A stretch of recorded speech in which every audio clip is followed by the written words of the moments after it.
오늘 저녁에는 우리가 고린도전서 12장 1절에서 3절 본문을 가지고 믿음을 주시는 분이라는 제목으로 함께 은혜 나누길 소망합니다. 우리가 이 세상을 살아가다 보면요, 때로는 내가 어떠한 일을 선택하기도 하고 때로는 내가 누군가에게 선택을 받기도 합니다.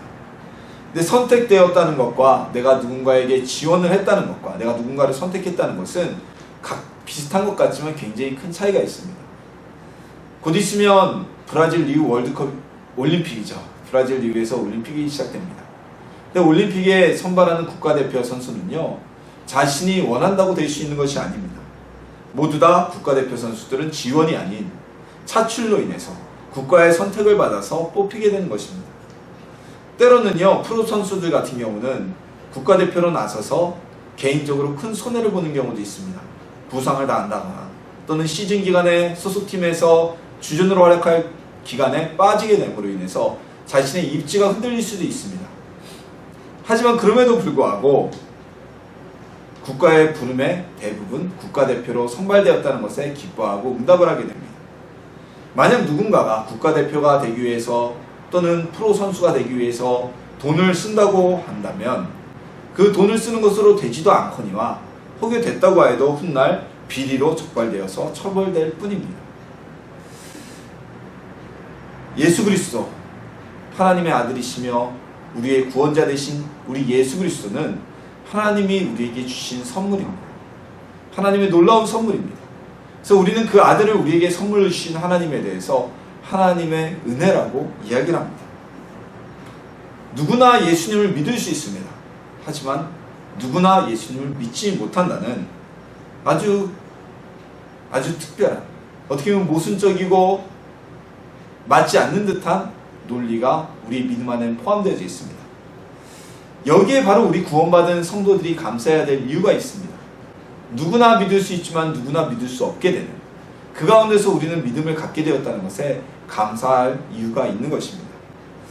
자, 오늘은 이 믿음의 비밀, 믿음이 누구에게로부터 주어지며 그 믿음을 받기 위해서는 어떠한 준비를 해야 되며 왜 믿음이 그렇게 주어지게 됐는지 함께 은혜 나누고요, 우리에게 믿음을 주신 하나님께 더욱더 감사해 주는 시간 되기를 소망합니다. 자, 믿음은 어디에서 오는 것일까요? 믿음이 우리의 이성적인 어떤 논증이나 아니면 이성적인 확신을 통해서 오는 것일까요? 한 가지 분명한 것은요, 우리가 가지고 있는 믿음, 즉 예수 그리스도가 하나님의 아들이시오 우리의 구원자이시라는 이 믿음은 어떤 우리 이성적 논증이나 확신을 통해 얻어지는 열매가 아니라는 것입니다. 예수님께서 하나님의 아들이신 것, 그리고 예수님이 다시 부활하셔서 하늘로 승천하신 것, 그리고 예수님의 이름을 통해서 우리의 죄가 용서받게 되었다는 것은 이건 과학적이나 이성적인 어떤 논증이 불가능한 진리입니다. 이것뿐만이 아닙니다. 우리가 죽으면 결국 구원이 무엇입니까? 구원은 사후세계에 대한 믿음이 있어야 되는 거죠.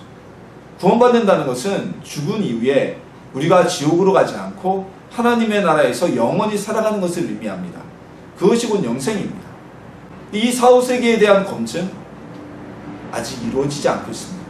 많은 과학자들이 인간의 죽음의 순간을 감찰하면서 또는 죽음의 순간을 지켜보면서 과연 사후세계가 있는 것인가 라는 이야기를 하지만 과학적으로는 전혀 증명되지 않았습니다.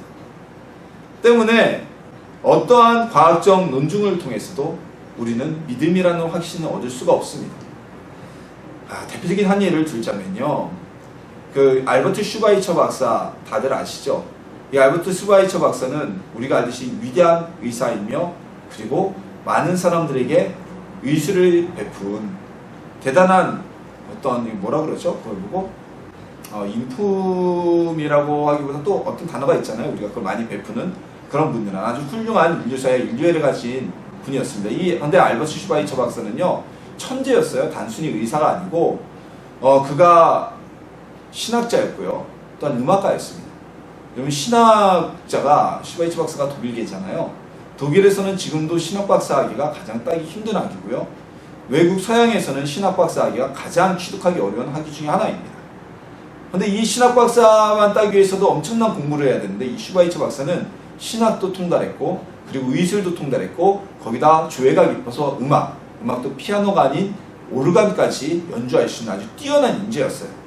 이렇게 뛰어난 사람이다 보니까 이 슈바이처 박사는 굉장한 인술을 베풀고 인류사에 큰 업적을 남겼지만 신학적인 측면에서는 굉장히 안타까운 모습을 보였습니다.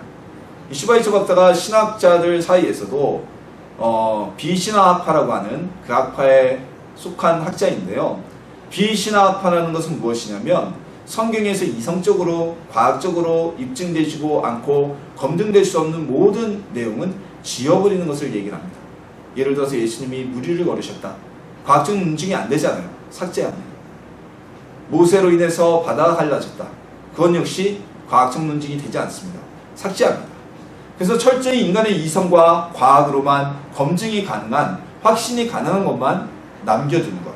그 외의 것은 예수님의 제자들이 예수님을 신격하기 위한 도구로서 삽입한 신화적인 것이다 라고 얘기를 해서 결국은 도덕선생 예수님밖에 남지 않는, 하나님의 아들로 기적을 베푼 예수님이 아니라 그저 말씀을 전하는 훌륭한 랍비로서의 예수님밖에 남지 않는 모습을 갖게 됩니다. 따라서 이런 식으로 우리가 이성을 판단한다면 믿음은 이성으로 절대 얻을 수가 없습니다.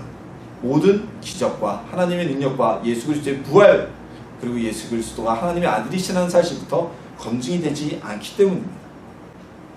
그래서 스티븐 호킹 박사가 몇 년 전에 그런 발언을 했죠. 신은 없다. 자기가 신이 있는지 없는지 어떻게 알아요? 우주의 끝이 어딘지도 모르면서. 그게 바로 이성적 판단으로 믿음을 가지려고 할 때 나타나는 증상입니다. 또 믿음은요, 감성적인 감동으로 얻어지는 것도 아닙니다. 자, 감정이 무엇입니까? 우리의 감정이라는 것은요, 일단 변화의 폭이 굉장히 큽니다. 그렇죠? 그리고 지속성의 기간도 굉장히 짧습니다. 자, 우리가 이성적으로 알게 된 것은, 우리가 이성적 논리적으로 학습하게 된 것은 평생을 갑니다. 하지만 우리의 감정은요, 평생을 가지 않습니다. 그래서 아주 대표적인 사례가 무엇입니까? 남녀가 사랑해서 정말 불타듯이 사랑하다가도 몇 년 지나고 나면 뭐 그냥 보통 부부와 똑같은, 아니면 오히려 더 냉랭한 관계가 되기도 하고요.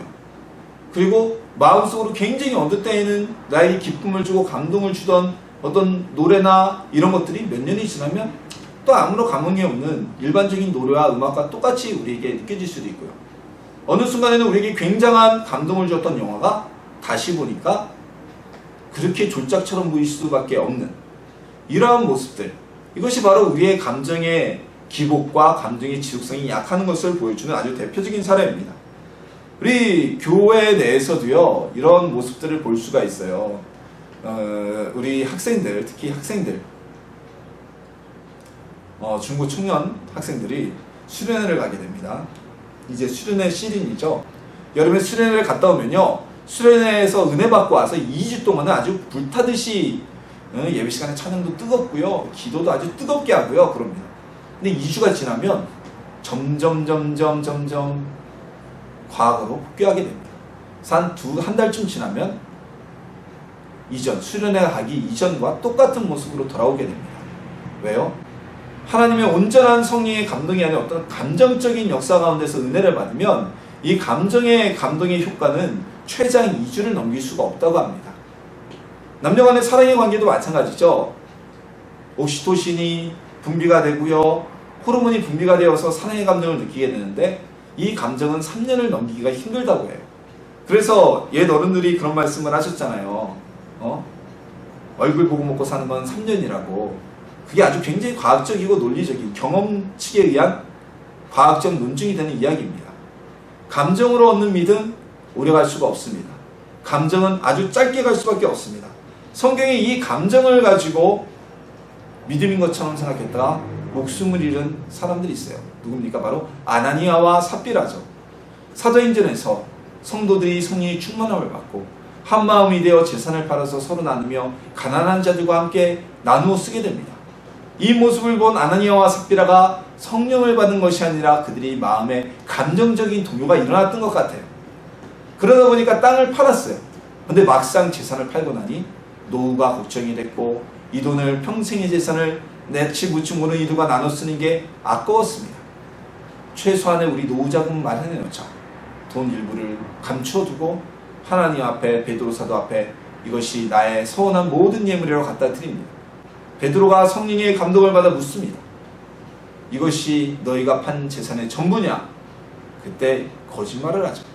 그리고 한날은 차례로 부부가 다 생명을 잃게 됩니다. 감정적인 역사는 이렇게 오래갈 수가 없어요. 즉 믿음은 감정적으로 지속되는 것이 아닙니다. 감정이 쏘는 것도 아닙니다. 오늘 본문에서는요, 우리의 믿음의 출처가 어딘지 분명히 말씀하고 있습니다. 오늘 3절 말씀을 보면요, 내가 너희에게 알리노니 하나님의 영으로 말하는 자는 누구든지 예수를 저주할 자라 하지 아니하고 또 성령으로 아니하고는 누구든지 예수를 주시라 할 수 없느니라. 아멘.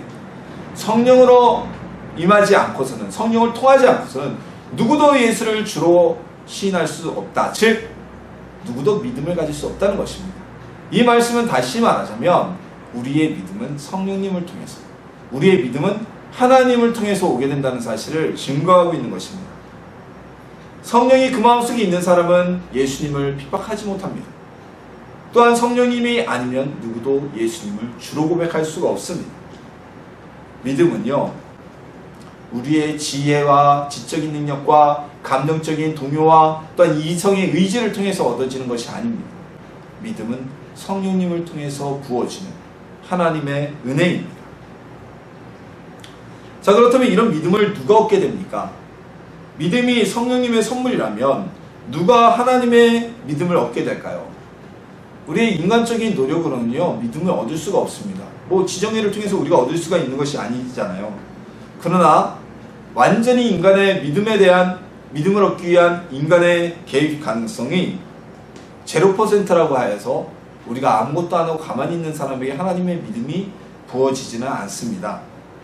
최소한의 반응은 우리가 준비되어야 한다는 것이죠. 자, 어젯밤과 그저께를 통해서 많은 비가 내렸습니다.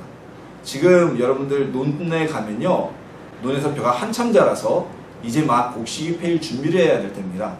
그럼 이럴 때는 뭐 우기에는, 장마철에는 물론 물꼬를 터놓아야 됩니다. 물이 많이 오면 논둑이 넘치기 때문에. 하지만 장마 끝날 때가 되면 논에 물을 가둬야 돼요. 잔뜩 가둬놔야 돼요. 그래야 그 물을 통해서 벼가 자라고 곡식을 맺을 수가 있거든요. 근데 빗물이 오면 논에 물을 가둬야 되는데 논둑을 열어놓으면 절대 그 논에는 물이 가둬지지가 않습니다. 물이 들어오는 족족 다 빠져나가기 때문에 논에 물을 담고 싶다면 논둑을 막고 물을 받을 준비를 해야겠죠. 우리 역시 믿음을 받기 위해서는요, 우리가 준비를 해야 될 게 있습니다. 하나님께 반응해야 한다는 것입니다. 무엇을 반응하냐? 바로 회개와 사모함이 필요합니다. 믿음이 성령님을 통해서 주어지는 것이라면 성령님은 거룩한 분이십니다. 거룩한 하나님이십니다. 거룩한 영이십니다. 그 거룩한 영은 죄과 은대에 있는 사람에게는 임할 수가 없습니다. 그래서 우리는 성령의 은혜를 받기 위해서 회개를 해야 된다는 것입니다. 자, 여러분, 개밥그릇에다가 밥을 퍼주겠어요? 뭘 개밥그릇까지 우리 가지 말자고요. 식당에 가서 밥을 먹는데 숟가락을 놔줬는데 숟가락에 고춧가루가 이만한 게 묻어있어요. 그 숟가락 먹을까요? 안 먹겠죠. 저 같은 경우는 좀 이제 그런 걸 얘기하는 게 별로 좋지 않아서 그거 묻어있으면 내가 바꿀 수 있는 건 그 숟가락 내놓고 그냥 새 거 꺼내요. 근데 정확하게 말씀하고 싶으신 분들은 부르지 않겠어요. 이거 뭐냐고, 숟가락에 왜 고춧가루가 묻어있냐고 얘기하시겠죠. 밥을 가져왔는데 밥그릇에 뭐가 묻어있어요. 바꿔달라고 하겠죠. 성령님이 우리의 마음에 임하셔서 우리에게 믿음을 주시기 위해서는 우리 마음을 정결케 하고 깨끗게 하려는 노력이 필요합니다. 니고데모가 예수님 앞에 나와서 믿음을 얻기 위해서, 구원을 받기 위해서 이야기를 나눴을 때 우리 예수님은 니고데모에게 물과 성령으로 거듭나야 하리라고 말씀하셨습니다. 물과 성령으로 거듭난다는 것은 바로 우리의 마음이 정결해지는 회개의 은혜와 회개의 은혜 이외에 임하여지는 성령님의 연종, 즉 믿음이 주어짐을 의미하고 있는 것입니다. 회개하지 않는 사람에게는 믿음이 오지 않습니다. 많은 사람들이 로또 복권에 당첨되기를 소망하잖아요. 현대에 이르러서 한 푼 두 푼 모으는 거보다 저도 뭐 요새 로또 복권 당첨금이 보통 한 10억대 정도 되는 것 같아요. 근데 돈의 단위가 너무 크다 보니까 10억도 별거 아니구나 라고 저도 이렇게 생각을 했었어요. 10억 받아봐야 요즘에 가게 하나만 차려도 1억 이상 나가고, 우리 교회 바로 이 뒷동네 레미안 6단지 여기도 호가가 거의 6억 이상 가거든요. 30평 아파트가. 그럼 아유 그 서울에서 조금 큰 아파트 한 채 사고 나면 끝나는데 라고 생각했는데 누군가가 인터넷에 계산을 해놨더라고요. 그러니까 그 계산을 보니까 정말 연봉 2천인 사람이 50년 동안 한 푼도 안 쓰고 모아야 되는, 즉 다시 말해서 1년에 2천만 원씩 계속 쓰기만 하더라도 50년을 쓸 수 있는 엄청난 돈이라는 것이죠. 자, 그래서 많은 사람들이 로또의 꿈을 갖고 희망을 갖고 거는데 되지도 않으면서도 계속 사잖아요.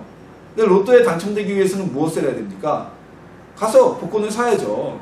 복권을 사지도 않고 나는 로또에 당첨될 거야 1등이 되면 뭐 할 거야 백날 해봐야 안 됩니다. 당첨될 수가 없죠. 우리가 성령님의 은혜인 믿음을 선물 받기 위해서는 회개하는 준비가 필요합니다. 그리고 또 하나 사모해야 합니다. 사모, 바라야 된다는 말입니다. 바라고 기다려야 된다는 거예요. 우리가 무언가를 얻기 위해서는, 또한 어떤 소득을 얻기 위해서는 어떻게 합니까? 간절히 마음을 얻고 소망을 하면서 노력을 합니다. 그때 그 일이 이루어지게 되면 굉장히 기뻐하겠죠. 하지만 소망 없이 일을 하면, 목표 없이 일을 하면 그 사람은 어느 목표에도 도달할 수가 없어요. 그렇기 때문에 더 이상의 일의 능률도 나올 수 없고 더 이상 삶의 소득도 얻을 수가 없게 됩니다. 우리 성령님의 은혜인 믿음, 하나님의 선물인 믿음을 받기 위해선 믿음을 얻기 위해서 사모하는 노력이 있어야만 합니다. 이것은요, 우리가 최소한의, 믿음을 얻기 위해서 아주 반응해야 되는 최소한의 조건이라는 것입니다. 즉 믿음은 바라고 사모하고 구하는 이에게 얻어지는 은혜인 것입니다. 물론 하나님께서 택하셔서 쓰임받기 위해서 일방적인 믿음을 주시는 경우도 있어요. 누굽니까? 바로 사도 바울이죠. 사도 바울은 예수님을 믿고자 사모하지도 않았고 회개하지도 않았지만 그가 다메섹으로 가던 길 위에서 예수님을 만나게 되고 회개하며 믿음 가운데 들어오게 되었습니다. 하지만 대부분은 이 믿음이라는 것은 하나님을 사모하고 그리고 믿음을 위해 회개하며 기대하는 자에게 주어지는 선물입니다.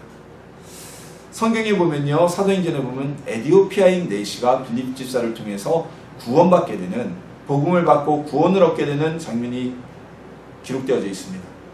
그 장면에서 에디오피아 네시가 성경을 읽을 때 빌립이 가서 그 네시에게 그 성경 이사야에서 말씀하고 있는 예수님에 대해서 말씀을 전하고 이 에디오피아 네시가 예수님을 받아들이게 됩니다. 영접하게 됩니다. 만약 에디오피아 네시가 성경을 사모하지도 않았고 이사야에서에 기록된 예수님이 누구인지 알고자 하는 마음이 없었다면 빌립이 다가가서 당신이 있는 그 구절이 말한 사람이 누구인지 내가 증거하리라고 했을 때 아이 됐어, 당신이 뭔데 왜 내 수에 타려고 하셔? 라고 얘기했다면 그 내시는 구원받지 못하였을 것입니다. 믿음을 얻지 못하였을 것입니다. 주님의 믿음을 얻기 위해서 회개하며 간절히 사모하는 성도님들이 되시길 소망합니다.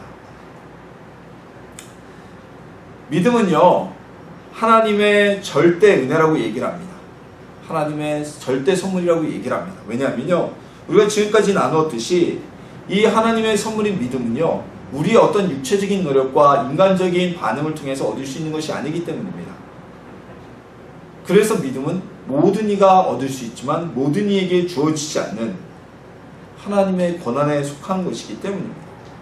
즉 그렇게 따지면요, 우리가 지금 오늘 이 순간에 예수님을 나의 구주로 믿는다는 것, 내가 영생을 확신을 받았다는 것, 하나님의 아들이신 예수님이 믿어지고 내가 구원받을 것이라는 확신이 선다는 것, 그 사실에 대해서 놀라운 하나님의 은혜라는 것을 깨닫고 감사해야만 하는 것입니다.